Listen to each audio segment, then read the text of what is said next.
Hola, ¿qué tal estás? El pasado 24 de junio se celebró el jubileo de los seminaristas.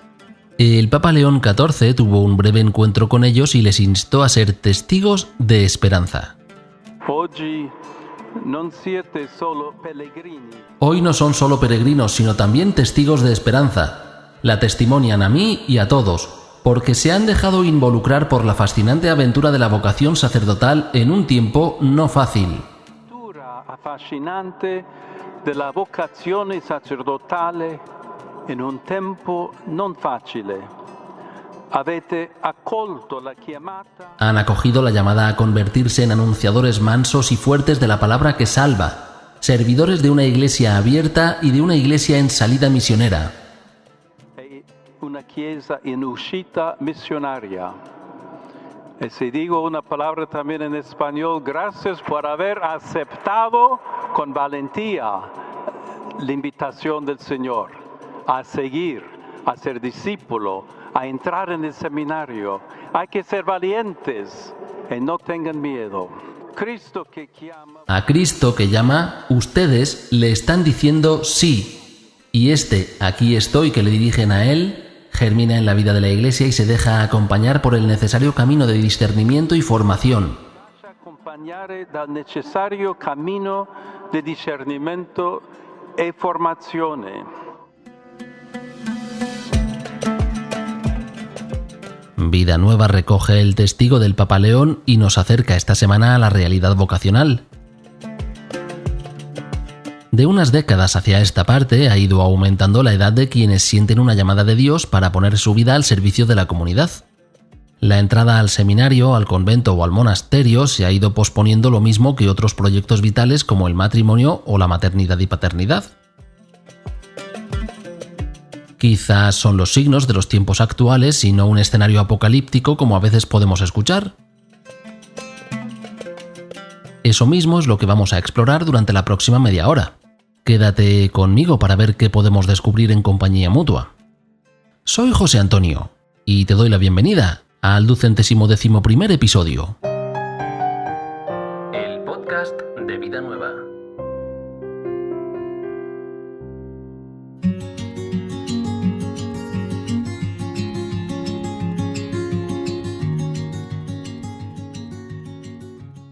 Me parece un buen punto de partida comenzar con algo que escribe en Vida Nueva Miguel Ángel Íñiguez Martínez, que es el director espiritual del Seminario de Getafe. Se habla mucho de vocaciones tardías en la Iglesia, pero en realidad no existen tales vocaciones bajo mi punto de vista, pues para Dios no hay ningún límite de edad, ningún previo que condicione su actuar libre y soberano. Durante muchos siglos, la Iglesia católica en Europa no fue una cosa extraña, sino un elemento fundamental de la sociedad. Lo raro era no pertenecer a ella. De la cuna a la tumba, había un contexto cristiano que lo impregnaba todo con mayor o menor acierto. Se hizo costumbre el bautizo de bebés, la primera comunión durante la infancia y una opción vocacional muy anterior a la vida adulta. Sin embargo, en el tiempo que ha venido después, cuando lo cristiano ya no es el punto de referencia, se ha vuelto extraño a nuestros ojos lo que, en realidad, era lo común en las primeras comunidades cristianas. Hasta donde yo sé, Jesús no dejó instituido ningún seminario menor, y Pablo de Tarso no era un muchacho cuando recibió su vocación. Lo de alentar las vocaciones desde la infancia y la juventud temprana vino más tarde. Esta situación, por tanto, puede ser asumida desde por lo menos dos puntos de vista. Número 1. La cristiandad está en declive y pronto será apenas un recuerdo mitológico, tal como le ocurrió a la poderosa civilización egipcia o al panteón de dioses griegos. Menos vocaciones equivale a un deterioro de la fe. Se acerca el fin de los tiempos. Número 2. Un poco menos dramático. Al parecerse esta situación vocacional a la vivida por las primeras comunidades cristianas, donde la gente adulta sentía la llamada a servir al proyecto del reino de Dios propuesto por Jesús, Se tiene a mano la esperanzadora oportunidad de poder eliminar lo superfluo que los siglos de comodidad trajeron consigo. Cuando la persona ya está crecida, cuando ha conocido mundo y aún así se aventura a decir que sí a una opción de vida en el presbiterado o la vida religiosa, entonces disminuye por mucho la posibilidad de que exista una rotura interna de las emociones por cosas tan aparentemente simples como el momento a partir del cual se definió el resto de tu vida, que no es lo mismo que eso pase cuando todavía tienes dientes de leche que cuando ya peinas canas. Por ejemplo, el actual ecónomo de La Salle para España y Portugal, Javier López, ingresó en el Instituto Religioso hacia los 40 años. Comparte lo siguiente con Vida Nueva.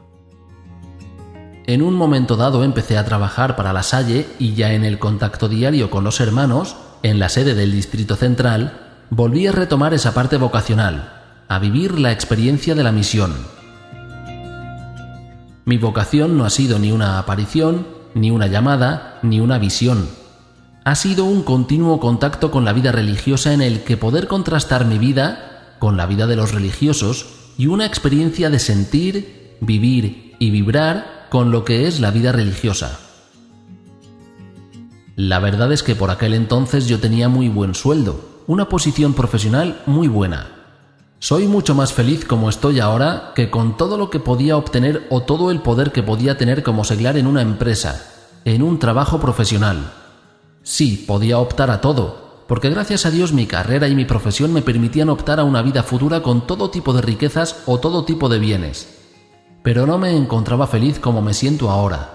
No era el sitio en el que me sentía más realizado, más a gusto.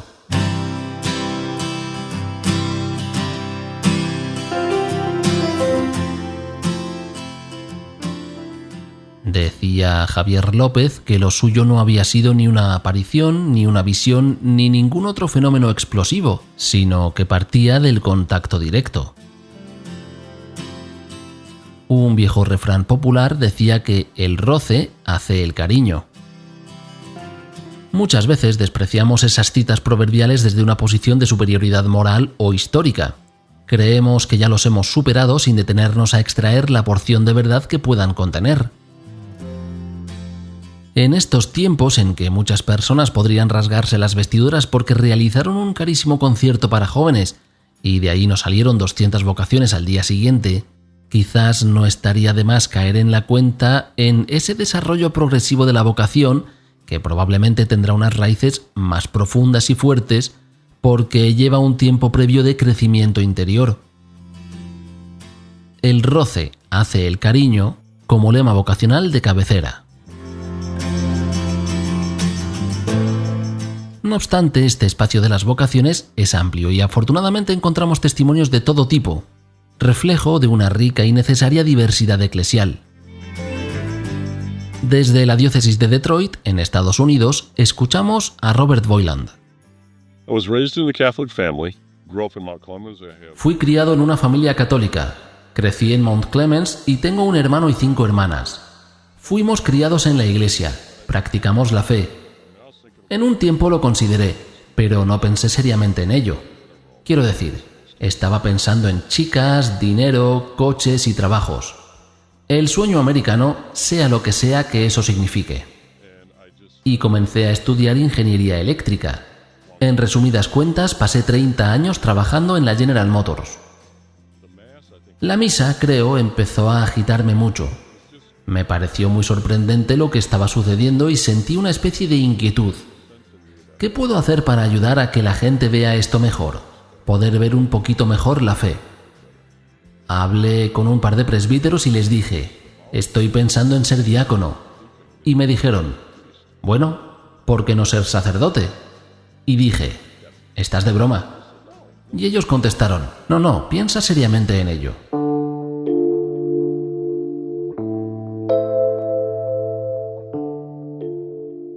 Al final, las sendas vocacionales toman tantos caminos distintos como personas las siguen.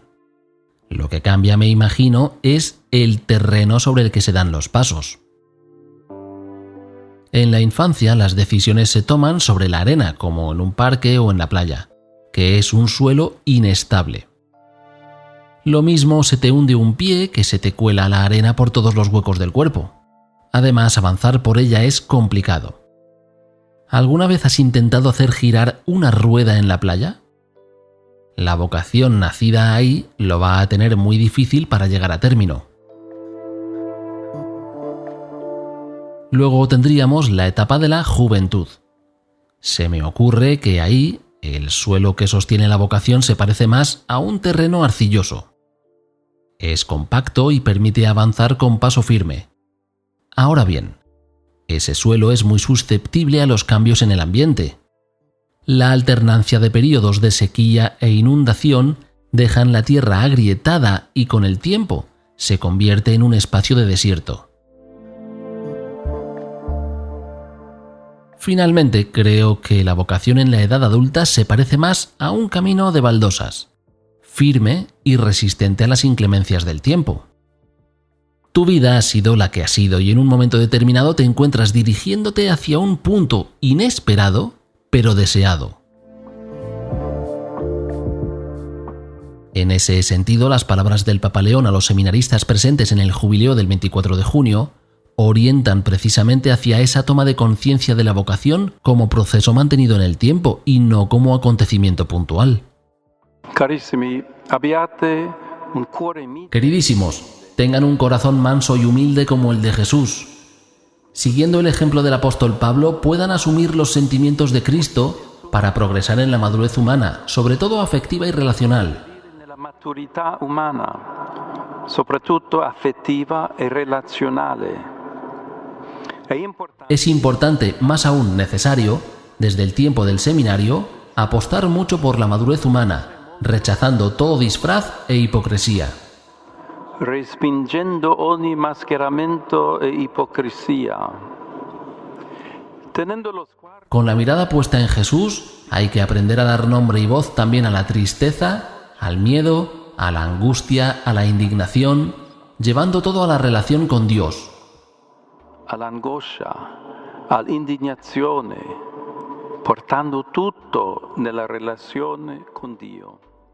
Las crisis, los límites, las fragilidades no deben ocultarse, sino que son ocasiones de gracia y de experiencia pascual. Ocasiones de gracia y de experiencia pascual.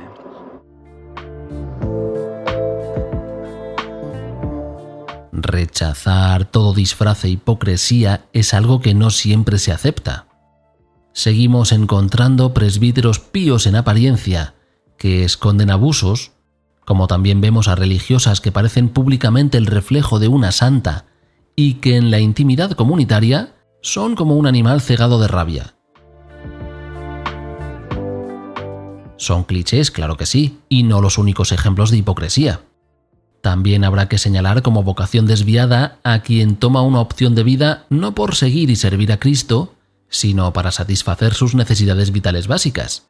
Recuerda que ya en tiempos de Alfonso X el Sabio advertían las leyes del reino sobre las gentes que ingresaban en órdenes religiosas con tal de no pasar hambre. Y hablando de pasar hambre, creo que resultaría de interés público saber si, como mínimo uno de los que se alarman por la disminución de niños en los seminarios, lo hacen porque peligra el cristianismo o porque lo que está en riesgo es un viejo sistema que facilitaba la comisión de abusos sin que nadie se enterase.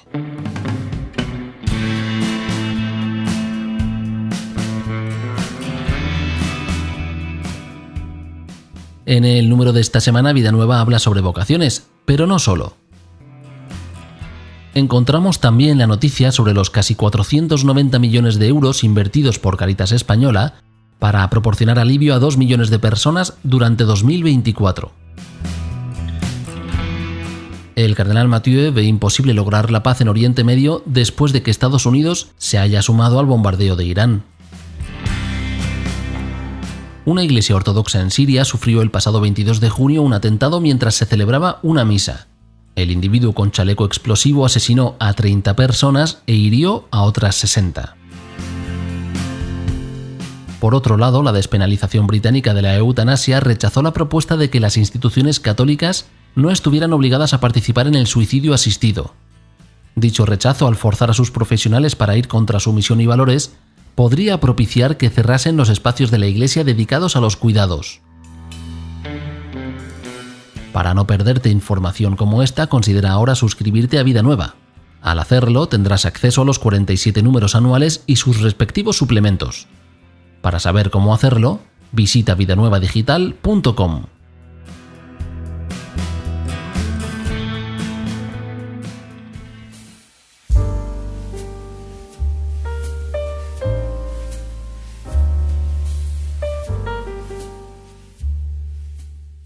Estábamos diciendo que el pasado 24 de junio se celebró el jubileo de los seminaristas. Pero tendremos que recordar también que no son los únicos miembros vocacionados de la Iglesia. Tenemos ejemplos como el de Marie-José Bélanger, viuda consagrada. Este amor conjugal que me había unido a mi marido y que aún me une, estoy segura de que no fue destruido por la muerte. Realmente creo que mi esposo está vivo en Dios y yo siempre quise permanecer fiel a este amor. Poco a poco el Señor me guió y me levantó del sufrimiento por la ruptura de todo mi futuro. El Señor me levantó y me dio mucha fuerza para esta dura prueba.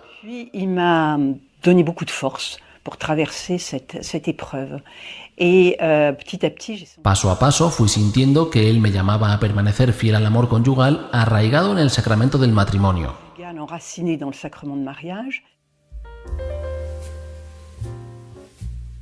En cambio, otro viudo, llamado Pat Bruen, optó por la vía del sacerdocio.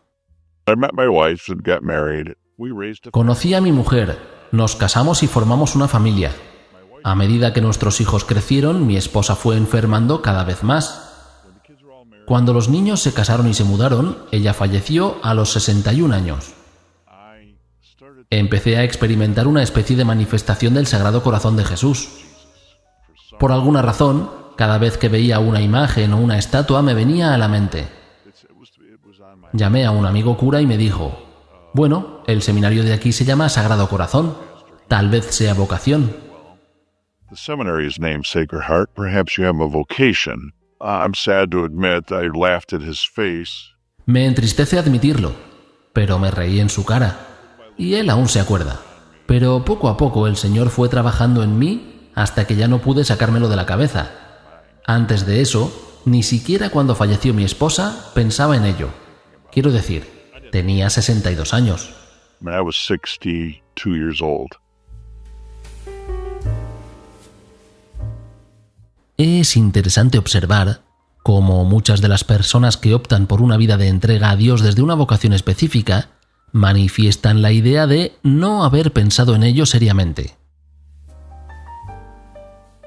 También es el caso de María Fernández, quien ingresó en el monasterio de San José que las Carmelitas Descalzas tienen en Málaga a los 54 años. Comparte lo siguiente con Vida Nueva.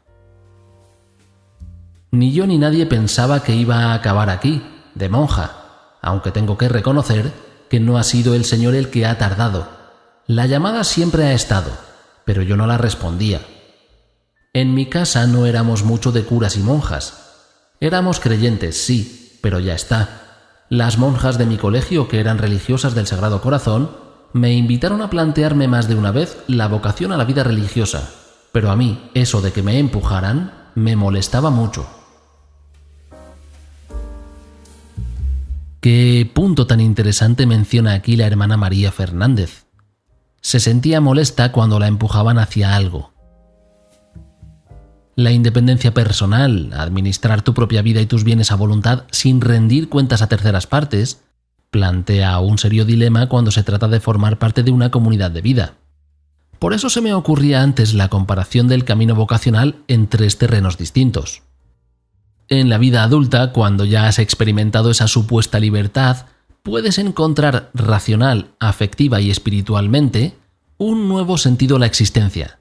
Sin embargo, si comienzas sobre la arena, ciertos impulsos irán apareciendo progresivamente y puede acechar esa sensación que comentaba María Fernández de sentir que te empujan hacia algo que no deseas. Continúa compartiendo lo siguiente con Vida Nueva.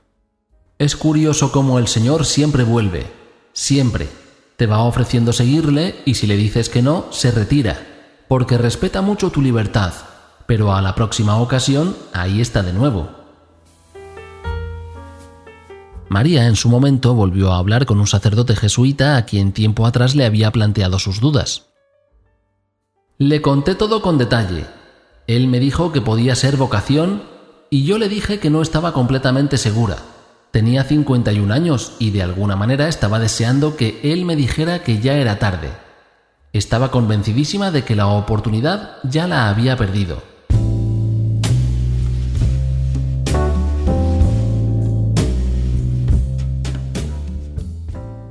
No fue así. Y 3 años después, ingresó en 1997 al mismo convento en el que todavía permanece a sus más de 80 años.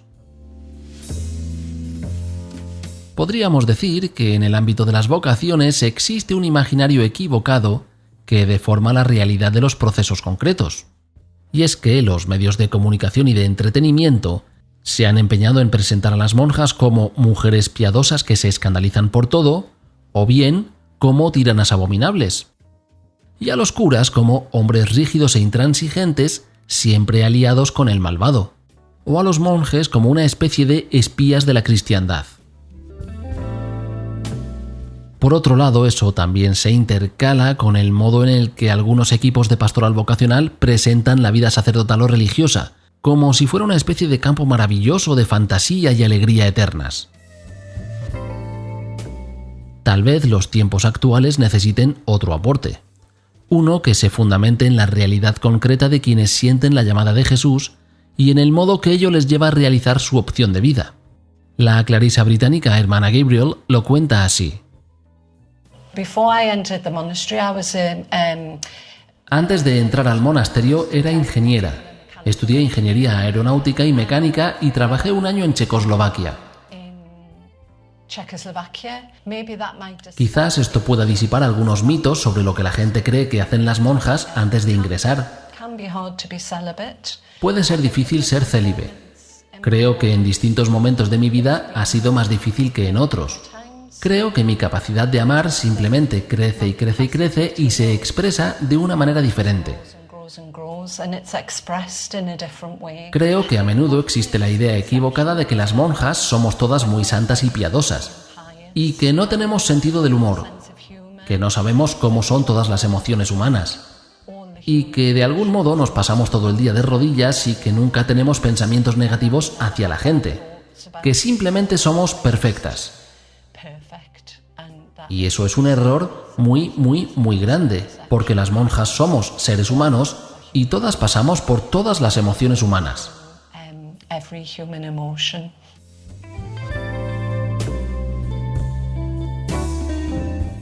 Hay que ver cuánto daño hace a la imagen de la vida religiosa la simplificación por parte de muchos productos audiovisuales.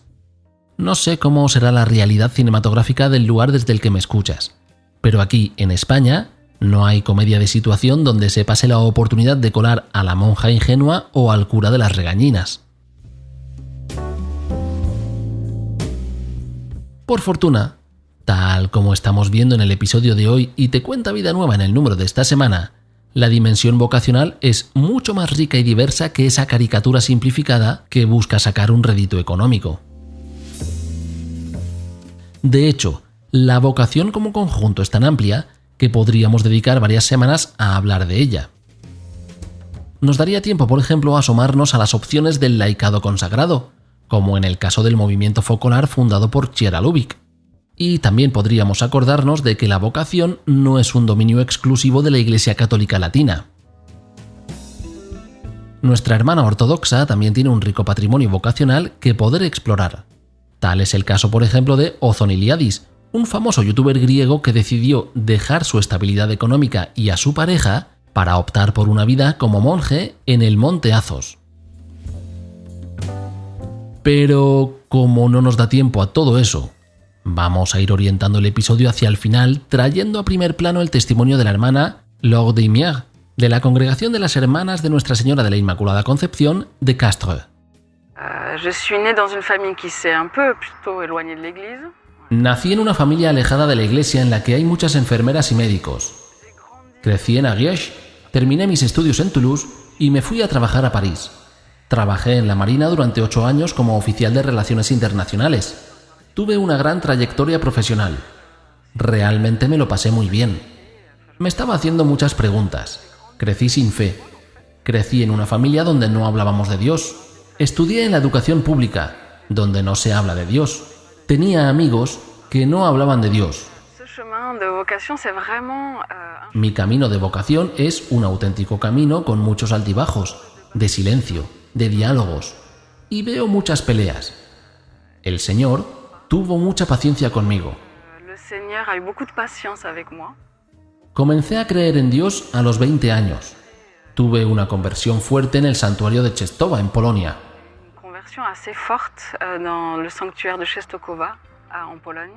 Empecé a ir a misa y descubrí la fe católica.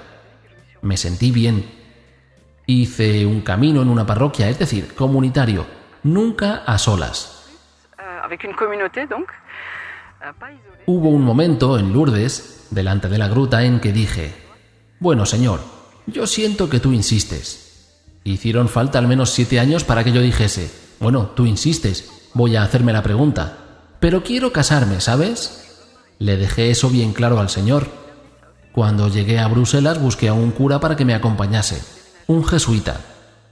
Me hizo una primera pregunta: ¿quién es Jesús para ti? Y ya está, me colapsé.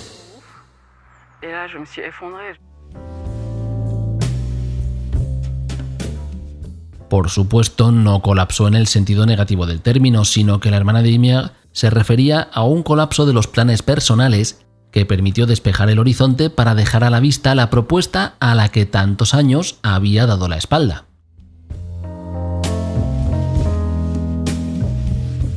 El pasado 24 de junio se celebró el jubileo de los seminaristas. Sin embargo, será eclesialmente positivo no olvidar que vocaciones hay muchas y que la santidad no viene de serie con el alzacuellos.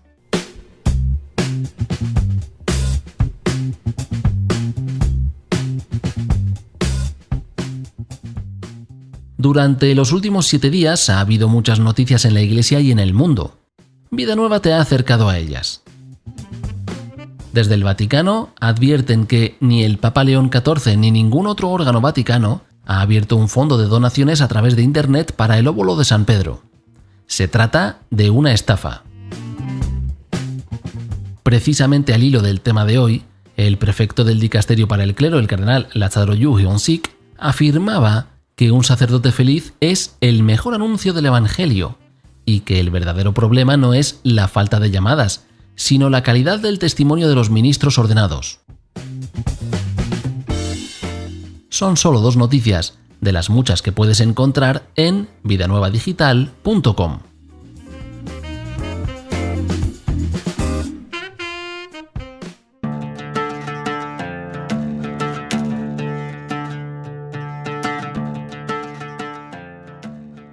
Como te decía, este tema da para mucho más, pero se acabó el tiempo y el episodio tiene que terminar aquí. Espero que te haya gustado. Si es así, es un buen momento para que lo compartas en tus redes sociales. Por haberte quedado conmigo, te doy las gracias. Y de paso, te doy un aviso. La semana que viene estaré compartiendo una mesa redonda en las jornadas de misionología que se celebran en Burgos. Así que no sé si podré ofrecerte un episodio en los 7 días que quedan hasta el viernes siguiente. Habrá episodio, pero no te puedo asegurar el día exacto. Así que hoy mi despedida es más corta. Tan solo te deseo que pases una feliz semana. El podcast de Vida Nueva.